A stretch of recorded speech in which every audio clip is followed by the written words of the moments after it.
था। चलो देखो ये वाला क्वेश्चन हो गया था कल। एक चार्ज पार्टिकल हेलिकल मूव करता है अगर वेलोसिटी किसी एंगल थीटा पर मूव करे, है ना। ठीक है, इसके बाद देखो नेक्स्ट क्वेश्चन क्या है। A horizontal overhead power line carries a current of 90 ampere. छत के ऊपर से तार जाते हैं, देखा है कभी? तो छत पे ना जाया करो फिर। छत के ऊपर से अगर तार जाते तो वहां पे मत जाया करो। अगर कोई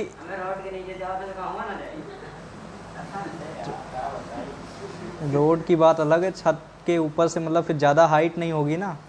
अभी अब कहानी तो बाद में बताएंगे, अभी करते हैं। अभी एक एक्सीडेंट हुआ था यहीं पे।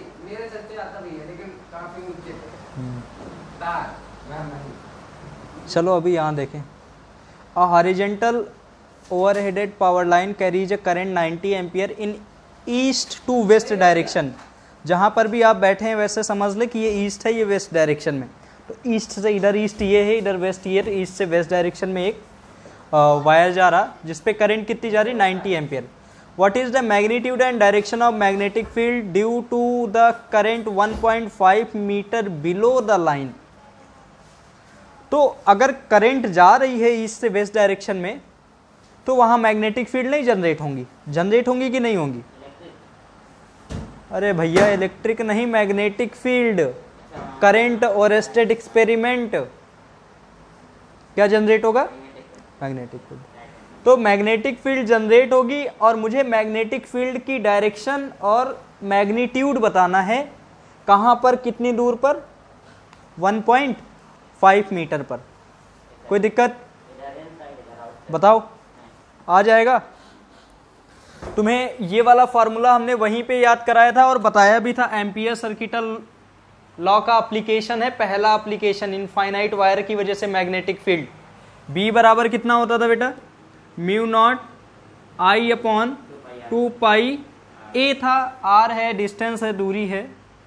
तो हमें म्यू नॉट अपॉन 2 पाई की वैल्यू नहीं पता है, म्यू नॉट अपॉन 4 पाई की वैल्यू पता है, 10 टू पावर -7।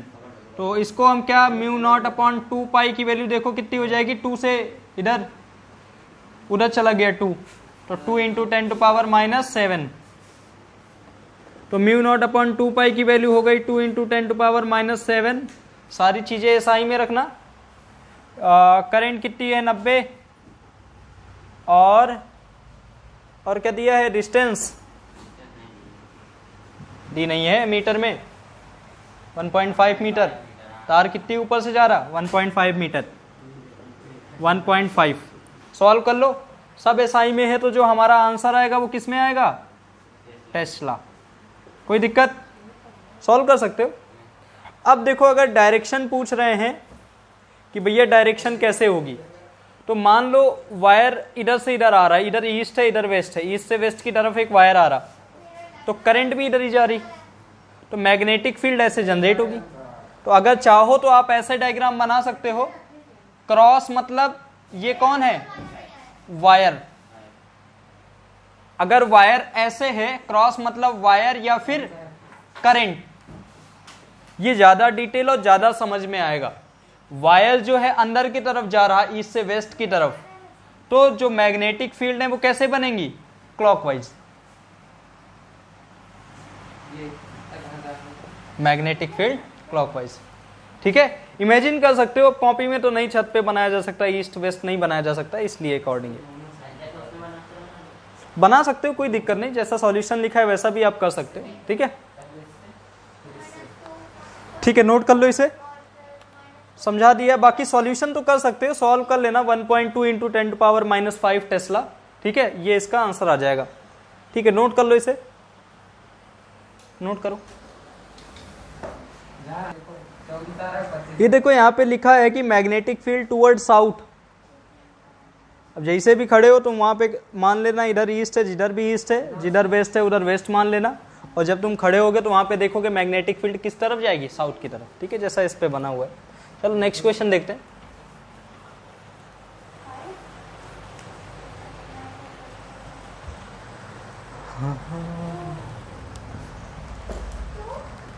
बढ़िया क्वेश्चन है, बोर्ड में आया हुआ। तुम्हें ये पता है, चलो पहले क्वेश्चन तो पढ़े, बाकी का पता है वो देखते हैं। Two long and parallel straight wire A and B carrying current 8 ampere and 5 ampere in the same direction। तुम्हें तुरंत याद आ जाना चाहिए कि अगर सेम डायरेक्शन में करंट जाती है तो फोर्स लगता है, और फोर्स कैसा लगता है? अट्रैक्टिव फोर्स लगता है। पता है कि नहीं है? ठीक। Separated by distance 4 centimetre. Centimetre है, इसको कन्वर्ट कर लेना मीटर में, ठीक है? नहीं ऐसे काम होगा नहीं, सब SI में रखना सभी चीजें, MKS में। और estimate the force on 10 centimetre, और मुझे फोर्स भी बताना है सेक्शन ऑफ वायर A। किसी भी वायर A पे हमें फोर्स भी फाइंड करना है। चलो ठीक है, देखते हैं। चलो देखो, ये लाइन ध्यान से समझना। Estimate the force 10 centimetre section of wire A, मतलब जो वायर A है, पहले तो 2 वायर बनाते हैं हम। ये देखो इधर, फर्स्ट वायर, सेकेंड वायर। ये कौन सा वायर A, ये कौन सा वायर B। इसमें करंट कितनी? 8 एम्पियर। इसमें भी करंट कितनी? 8 एम्पियर नहीं, 5 एम्पियर। सेम डायरेक्शन में है, दोनों के बीच की दूरी कितनी है? 4 सेंटीमीटर। तो ये A हो गया। इसको हमने जब डेरिवेशन कराया, मैंने वहां पे कराया है, जो कि कितनी वैल्यू है? कितनी है? अरे कितनी है भैया? 4 सेंटीमीटर। ठीक, हमें A वाले वायर पे फोर्स पता करना है। तो A वाले वायर पे कहां पे फोर्स पता करना? इतनी जगह में, कितनी जगह में? 10 सेंटीमीटर। तो इसका मतलब जो लेंथ है वो कितनी है? 10। तो ये हमें 10 सेंटीमीटर पे फोर्स पता करना है। तो फोर्स का फॉर्मूला क्या होता है? F equals to mu naught I1 I2 L upon 2 pi A। दूरी A है तो A ले लो। म्यू नॉट अपॉन 2 पाई की वैल्यू अभी थोड़ी देर पहले बताई, F बराबर 2 इंटू 10 टू पावर -7। I की वैल्यू, I1 I2 की वैल्यू कितनी है? 8 इंटू 5 कितना? 40। लेंथ, जो लेंथ उसमें फोर्स जिसमें फोर्स लग रहा है, तो जब सेंटीमीटर को मीटर में बदलेंगे तो 10 इंटू 10 टू पावर -2 कर लो। 3 नहीं 2, 100 से डिवाइड करते हैं। अरे पढ़े लिखो। नेक्स्ट, 2, इसकी वैल्यू रख दिया था। A की वैल्यू कितनी है? सेपरेशन डिस्टेंस 4 सेंटीमीटर में है, मीटर में करेंगे 10 टू पावर -2, सब कट जाएगा। जो कुछ बचे सॉल्व कर लेना, आया जाएगा आंसर कितना? 2 into 10 to power -5 newton. Force ही तो फाइंड करना था, तो यूनिट न्यूटन हो गई। न्यूटन क्यों? क्योंकि सब हमने किस में रखा है? SI में रखा है। आ जाएगा, देख लो, नोट कर लो, जल्दी से जल्दी करो। हाँ, ये भी पूछा था क्या? फोर्स कैसा लगेगा? सेम डायरेक्शन में, सेम डायरेक्शन में अट्रैक्टिव फोर्स लगता है। ठीक है, ठीक है, लिखो।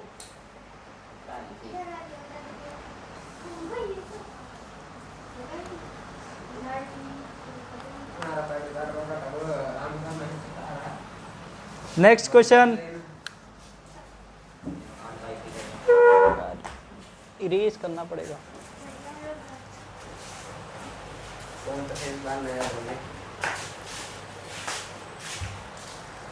नेक्स्ट क्वेश्चन देखो। अच्छा, यह क्वेश्चन बढ़िया है, ध्यान सुनना। जब हमने गैल्वेनोमीटर को अमीटर वोल्ट मीटर बनवाया था, तुम्हें बताया था, क्या बताया था? कि V की वैल्यू क्या होती है? वो होती है जितने वोल्ट का हमें V बनाना है, गैल्वेनोमीटर को वोल्ट मीटर में बनाना है। चलो क्वेश्चन देखते हैं पहले, बहरहाल फिर बाकी चीजें होती रहेंगी। A galvanometer has resistance 12 ohm. सुनोगे इधर, गैल्वेनोमीटर है, उसका रेजिस्टेंस कितना है? 12 ohm. And the meter shows full scale deflection of a current of 3 milli ampere. अच्छा, तो गैल्वेनोमीटर का रेजिस्टेंस कितना हो गया? 12। Meter shows full scale deflection for a current of 3 ampere, तो I की वैल्यू 3।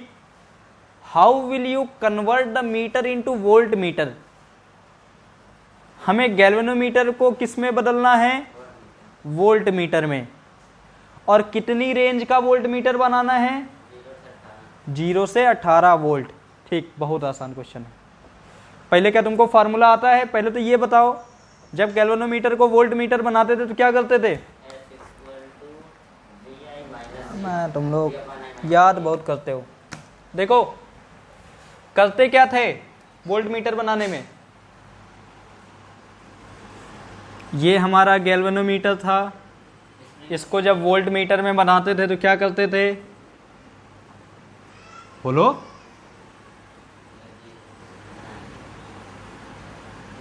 देख के बताओ।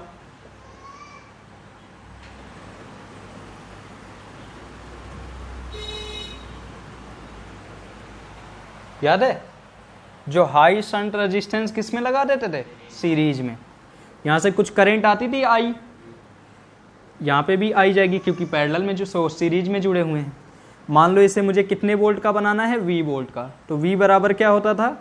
I रजिस्टेंस गैल्वेनोमीटर वाला, इसका शंट रेजिस्टेंस S, तो G प्लस S। तो V अपॉन I पहले फॉर्मूला डिराइव कर रहे हैं। पेपर में फॉर्मूला डिराइव करने की जरूरत नहीं, डायरेक्ट फॉर्मूला लिख लेना। V upon I equals to G plus S। S equals to, ये हम इसलिए कर रहे हैं क्योंकि फार्मूला हमको नहीं ज़्यादा याद होते हैं तो इसलिए उस समय बना लेते हैं। तो V upon I minus G, यही फार्मूला था शायद। S क्या है? जो हमें शंट रेजिस्टेंस लगाना है। V क्या है? जितने वोल्ट का मैक्सिमम वोल्टेज का तुम्हें वोल्ट मीटर बनाओ, गैल्वेनोमीटर से वोल्ट मीटर में बनाना है। I क्या है? Current. G is a resistance of galvanometer. भैया कुछ करने की जरूरत है क्या? देख लो।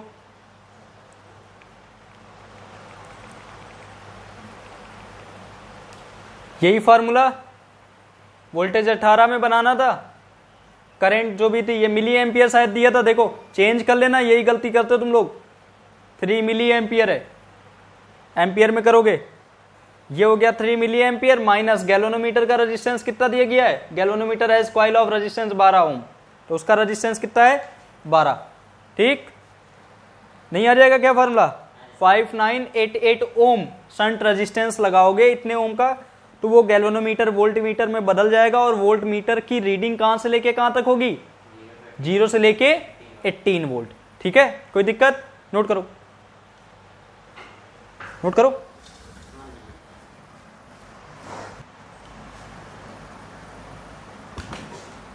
हो गया? नेक्स्ट देखो,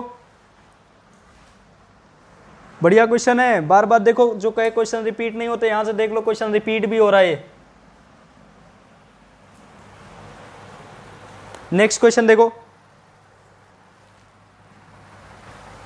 सबका रखा रहता है यहां। चलो next question. How is a moving coil galvanometer converted into volt meter? अभी बताएं कैसे कन्वर्ट करोगे, गैल्वेनोमीटर से वोल्ट मीटर कैसे बदलाओगे? हाई रेजिस्टेंस लगाओगे और कैसे? सीरीज में।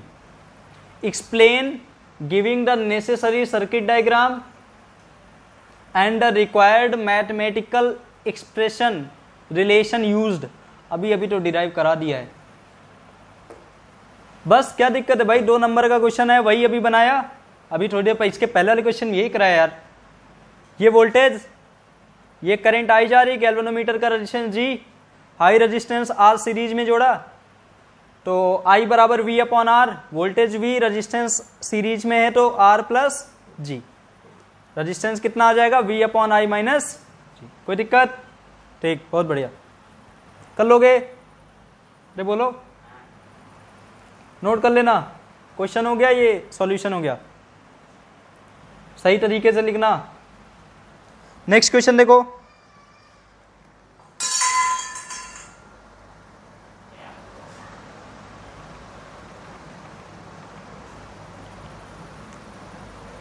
State Biot-Savart law. बायोट-सेवर्ट ने क्या बताया था? अगर हमारे पास एक वायर होगा, उसका स्मॉल लेंथ dl ले लें, किसी भी P पॉइंट, उस स्मॉल लेंथ dl में करंट कितनी जा रही, फ्लो कितनी करंट हो रही, I, उसकी वजह से किसी पी पॉइंट पर हमें अगर मैग्नेटिक फील्ड पता करनी हो, जबकि वो P point small length DL vector से एंगल कितना बना रहा हो, थीटा। याद आ रहा है कुछ हमने कराया है? तो उसमें मैग्नेटिक फील्ड किसके प्रोपोर्शनल होती थी? करंट के। मैग्नेटिक फील्ड डीएल के प्रोपोर्शनल होती थी। मैग्नेटिक फील्ड साइन थीटा के प्रोपोर्शनल होती थी। और मैग्नेटिक फील्ड डिस्टेंस जो पी पॉइंट है उस डीएल से दूरी अगर आर है तो inversely proportional to square of distance between them, ये लिखा हुआ है। और जब कांस्टेंट लगाते थे तो कितना आता था? म्यू नॉट अपॉन 4 पाई, वो लेंथ डीएल, वो डिस्टेंस आर, एंगल थीटा। कोई दिक्कत? बहुत बढ़िया। D B equal to mu naught upon 4 pi I DL sine theta upon R square. ठीक, बहुत बढ़िया। वेक्टर में वेक्टर लगा देना, लेकिन दिक्कत ये है ना, वेक्टर लगाने के लिए अगर हम इसको देखें तो यहां कोई दूसरा वेक्टर दिख ही नहीं रहा आर से, ठीक, तो ऊपर भी है नीचे भी है। फिर देखो एक चीज और, ये आर मैथमेटिकल तो आपके लिए ठीक है, ऊपर नीचे आर से मल्टीप्लाई कर दो, लेकिन रियलिटी में कुछ ये होता है, रियलिटी में ऐसे होता है, जब हम डीएल और आर, जब हम बी की डायरेक्शन निकालने जा रहे होते हैं तो हमें डीएल और आर से बी की डायरेक्शन मिल रही होती है, correct direction of magnetic field. Magnetic field की करेक्ट डायरेक्शन कैसे पता करेंगे? By magnetic compass. वहां पे कंपास डायरेक्शन इस तरफ बता रहा होता तो मुझे कंपास की डायरेक्शन क्रॉस में अगर बताना है तो हमारे पास दो वेक्टर हैं, इन दो वेक्टर से अगर डीएल क्रॉस आर वेक्टर लिखते हैं तो किसकी डायरेक्शन आ जाती है? मैग्नेटिक। इसलिए मैंने डीएल क्रॉस आर लिखा है, ठीक है। और क्या है? आर क्रॉस डीएल लिख दोगे उल्टा हो जाएगा। एक दिन मैंने इन दोनों से इसकी वैल्यू निकालनी बताई थी, जिधर डीएल हो उधर चारों फिंगर, जिधर आर हो उसकी तरफ फिंगर बेंड करो, जो थंब की डायरेक्शन आएगी वही किसकी डायरेक्शन होगी? Magnetic field. तो ऐसे पता कर सकते हैं मैग्नेटिक फील्ड की डायरेक्शन, ठीक है। करके बताएं? चलो इसी में देखते हैं, चेक करो इसी में।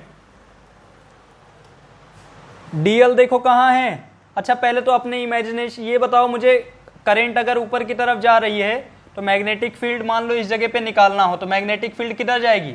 अंदर जाएगी ना। डिस्टेंस कितनी मान ले? आर मान ले। डीएल क्या है? ऊपर की तरफ डीएल जा रहा है। अब देखो जिधर डीएल उधर चारों फिंगर, जिधर आर उधर चारों फिंगर बेंड की, तो मैग्नेटिक फील्ड किधर आई? अंदर की तरफ। और है तो अंदर की तरफ। अभी तुमने कहा नहीं हम ये नहीं लिखेंगे, DL vector cross R vector नहीं लिखेंगे हम, तुम कह रहे हो कि आर वेक्टर क्रॉस डीएल लिख दे। तो देखो अगर आर वेक्टर इधर डीएल ऊपर तो मैग्नेटिक फील्ड की डायरेक्शन आउटसाइड, जो कि हो रही है नहीं, हम यहां कंपास लग रहे हैं तो वो तो अंदर की तरफ डायरेक्शन बता रहा है, इसलिए आर क्रॉस डीएल नहीं लिखेंगे। अब समझ आया आर क्यों मल्टीप्लाई किया है? आर वहां पे क्यों आया? क्योंकि आर और डीएल से हमें मैग्नेटिक फील्ड की डायरेक्शन मिल रही है, ठीक है। चलो बहुत बढ़िया। नेक्स्ट क्वेश्चन देखो।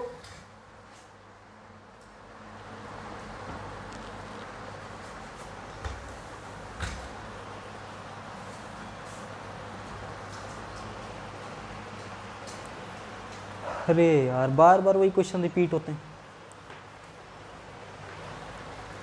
कितनी बार आया देखो, ये बार ये वाला क्वेश्चन फिर से वही आ गया। Explain giving a reason the basic difference in converting a galvanometer into volt meter. Galvanometer को वोल्ट मीटर बनाना है तो तुम्हें डिफरेंस बताना है। तो गैल्वेनोमीटर को बनाओगे तो क्या करोगे? गैल्वेनोमीटर को वोल्ट मीटर बनाओगे तो अभी थोड़ी देर पहले बताया हाई शंट रेजिस्टेंस कैसे जोड़ेंगे? सीरीज में। कोई दिक्कत? फार्मूला भी पता है तो डिफरेंस हो गए। गैल्वेनोमीटर से अमीटर बनाओगे तो लो शंट रेजिस्टेंस कैसे जोड़ेंगे? पैरेलल में, है ना। हमने डेरिवेशन करा है बेटा, इसीलिए कहते हैं डेरिवेशन इंपॉर्टेंट है। देखो पूछा वही गया, बस एक क्वेश्चन के फॉर्म में पूछा गया है, तो इसलिए कहते हैं डेरिवेशन बहुत इंपॉर्टेंट होते हैं। नोट कर लेना, सुनो ये क्वेश्चन, ये उसके सॉल्यूशन, इधर का अपना पॉज करके लिख लेना, ये इधर सेकेंड का सॉल्यूशन, ठीक है। नेक्स्ट, ये देखो ये भी डेरिवेशन ही है, 3 नंबर का डेरिवेशन है, इसलिए कहते हैं कि डेरिवेशन पहले प्रियोरिटी दिया करो। डेरिवेशन क्या है? Derive an expression for torque acting on current carrying loop place in a magnetic field. हमारे पास क्या है? एक करंट कैरिंग लूप है जिसमें करंट कितनी जा रही? आई। अगर वो मैग्नेटिक फील्ड में रखा होगा तो उसमें क्या लगता है? टॉर्क जनरेट होता है। याद हो अगर, टॉर्क बराबर है NIAB साइन थीटा। ठीक है, चलो देखो एक बार बता भी देते। मान लो मैग्नेटिक फील्ड इधर जा रही, कैसे टॉर्क जनरेट होता है ये हम आपको बता रहे हैं। इधर ये कॉइल रखी हुई है, ठीक, इस कॉइल से करंट जा रही, ठीक है, इससे करंट जाएगी तो इसकी जो ब्रेथ है वो V है और इसकी जो लेंथ है वो कितनी है बेटा? L है।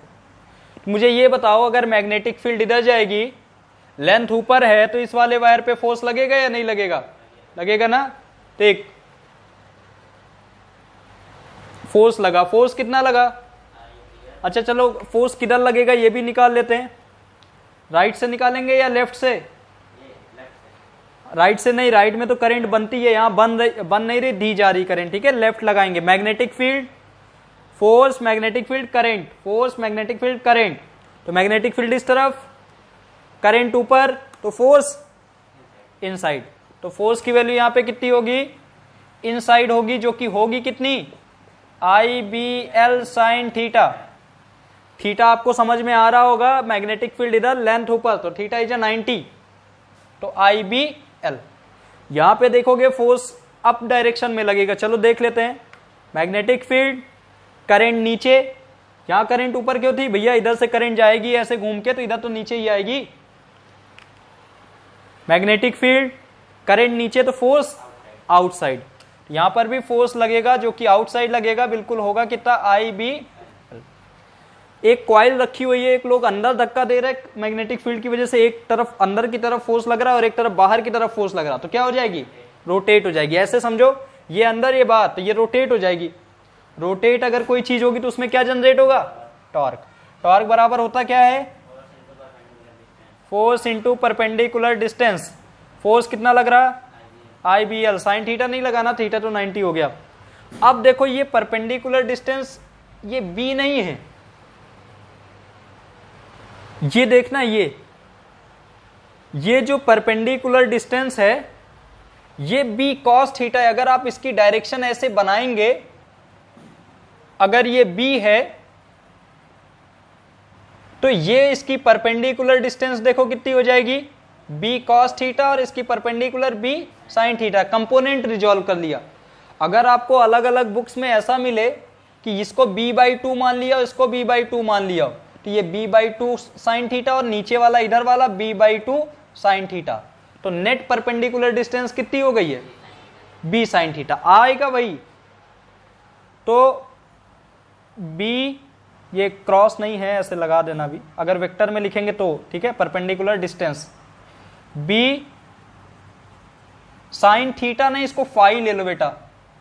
समझ रहे हो फाई क्यों बोल रहे हैं? क्योंकि ये वाला थीटा था, ये एक अलग एंगल है IBL साइन थीटा, ये अलग एंगल है, ठीक है, जो कि फोर्स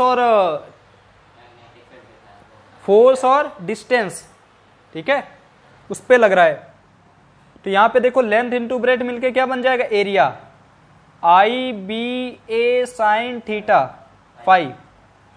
वेक्टर में करना है तो n कैप से मल्टीप्लाई कर दें। दो वेक्टर आपको दिख रहे हैं B और A, तो क्रॉस में चेंज कर सकते हैं, कर लेना जब भी चेंज करना हो। डायरेक्शन का ध्यान देना, अभी जिस नियम से बताए। टॉर्क बराबर 1 नंबर ऑफ टर्न है तो IBA sine phi, n number of turn है तो NIAB साइन थीटा या फिर साइन फाई। थीटा नहीं होगा यहां पे, फाई मैंने माना है। देख लो यही आ रहा होगा।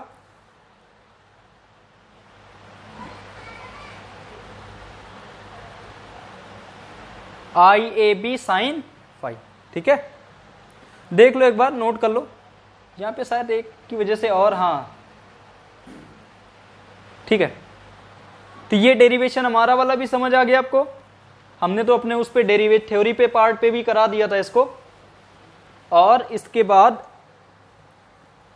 ये इनका डेरिवेशन है, देख लो एक बार।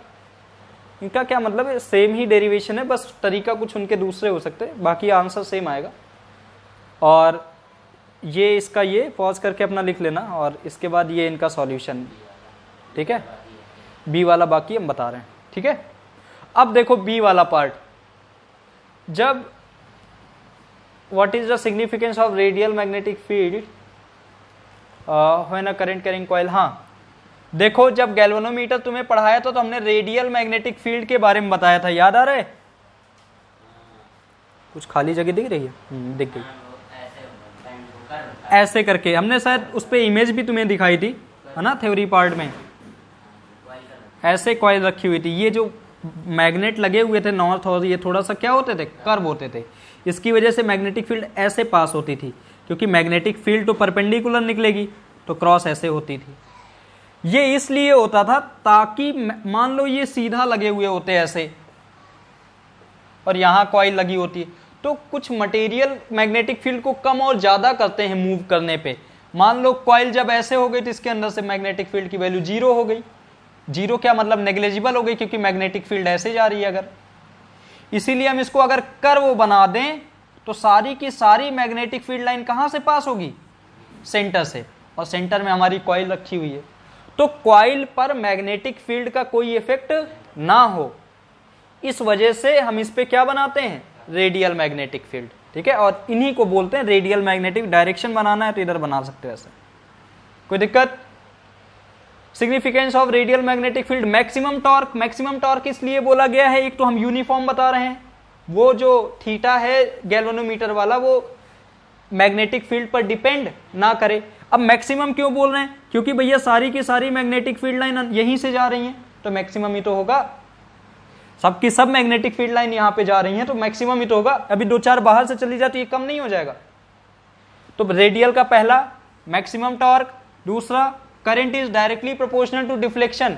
अगर ये रेडियल ना होता, ऐसा होता, तो करंट कहीं ना कहीं मैग्नेटिक फील्ड पर भी डिपेंड करती, तो करंट मैग्नेटिक फील्ड से इंडिपेंडेंट हो जाए, इसलिए इसको क्या मान लिया है, radial.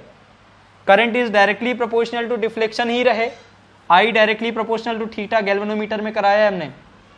The plane of coil parallel to the direction of magnetic field, ये तो बेसिकली ऐसे लिख दिया, मेन दो तुम्हारे ये हैं, ये तो जो चीज की है वो बता दिए हैं।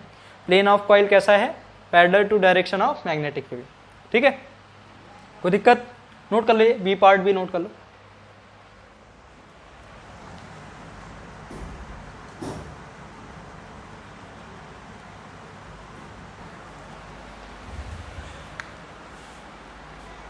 हो गया, चलो रेडियल, भाई इसको इरेज कर देते हैं।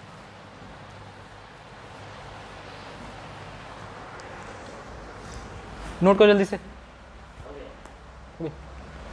चलो नेक्स्ट क्वेश्चन देखते हैं, अपना पॉज करके नोट कर लेना, ठीक है, यहां से।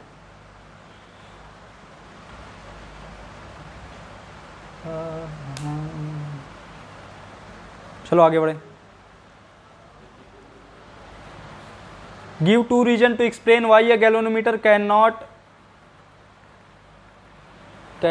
as such as to measure the value of current in the given।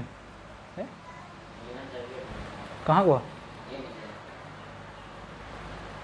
अरे अच्छा, हाँ पहले वाला तो किए नहीं, उनका दूसरा वाला क्या दिख रहा। State the underlying principle of galvanometer. Galvanometer किस प्रिंसिपल पर काम करता है? अरे भैया I directly proportional to theta तो ठीक है, प्रिंसिपल बताओ। गैल्वेनोमीटर के अंदर क्या लगा हुआ था? अरे कॉइल ही तो लगा होता है, अभी थोड़ी देर पहले कॉइल ही तो बनाए थे, ये देखो दिख नहीं रही कॉइल तुम्हें, चलो उधर, ये है ना। तो मैग्नेटिक फील्ड है, कॉइल है, तो कॉइल क्या जनरेट करेगी, क्या एक्सपीरियंस करेगा, टॉर्क। तो बस यही उसका गैल्वेनोमीटर का प्रिंसिपल हो गया। क्या दिक्कत है, लिखा होगा कहीं, करंट कैरिंग लूप या कॉइल, हाँ, place in a uniform magnetic field experience a torque, ठीक है। बी पार्ट, वर्किंग भी बतानी है क्या भैया? सब थ्योरी वाला पार्ट है, देखे रहना, उस समय थ्योरी में भी बताया होगा, बताया था मैंने ना। Give 2 reason to explain why a galvanometer can not as such be use to measure the value of current in a given circuit. Galvanometer हमें 2 पॉइंट बताता है, एक तो डिफ्लेक्शन की डायरेक्शन ऑफ करंट बताता है, दूसरा क्या बताता है, दूसरा डायरेक्शन ऑफ करंट, और डिटेक्ट करता है amount of low amount of current बता सकता है। ठीक है, अगर हाई अमाउंट ऑफ करना हो तो हम गैल्वेनोमीटर को किस में चेंज करते हैं, अमीटर में। कैसे चेंज करते हैं, लो शंट रेजिस्टेंस पैरेलल में लगाते हैं। ठीक है, ये उसकी वर्किंग भी शायद दिया है कि वर्किंग इन्होंने लिख दिया है।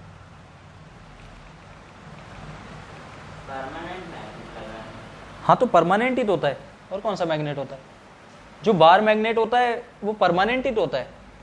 ठीक है, ऐसे बाहर से नहीं लगाते हैं। अब देखो जरा बी पार्ट में जो हमने बताया था कि हाँ वो कम मेजर कर सकता है। A galvanometer is sensitive device, बहुत सेंसिटिव डिवाइस है, can be measure up to few micro ampere, ज्यादा करंट नहीं मेजर करता है। ज्यादा मेजर करना है तो तुम्हें क्या बनाना पड़ेगा, अमीटर। और कैसे बनाएंगे ये भी आपको पता है। हेंस दे गेट डैमेज, कहानी अच्छी लिखी है, खराब हो जाएगा ज्यादा करंट करेंगे तो। सही है। A galvanometer has larger resistance than an ammeter, hence it is connected in series with the circuit. ठीक है, ये वही चीज है। चलो आगे देखो, करंट सेंसिटिविटी भी पूछा है शायद बी पार्ट में। वोल्टेज सेंसिटिविटी, करंट सेंसिटिविटी हमने थ्योरी पार्ट में बताया है। वोल्टेज सेंसिटिविटी का मतलब क्या होता है, अमाउंट ऑफ वोल्ट,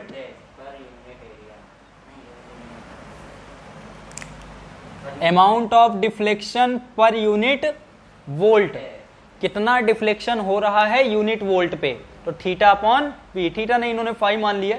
ठीक है, और बाकी एन ए बी अपॉन के बी आया होगा, नहीं ये एन बी ए अपॉन के आर, हमने शायद जी आर लिखाया था थ्योरी में, क्योंकि हमने गैल्वेनोमीटर का जो रेजिस्टेंस था वो कितना माना था, जी से मान दिया था ना।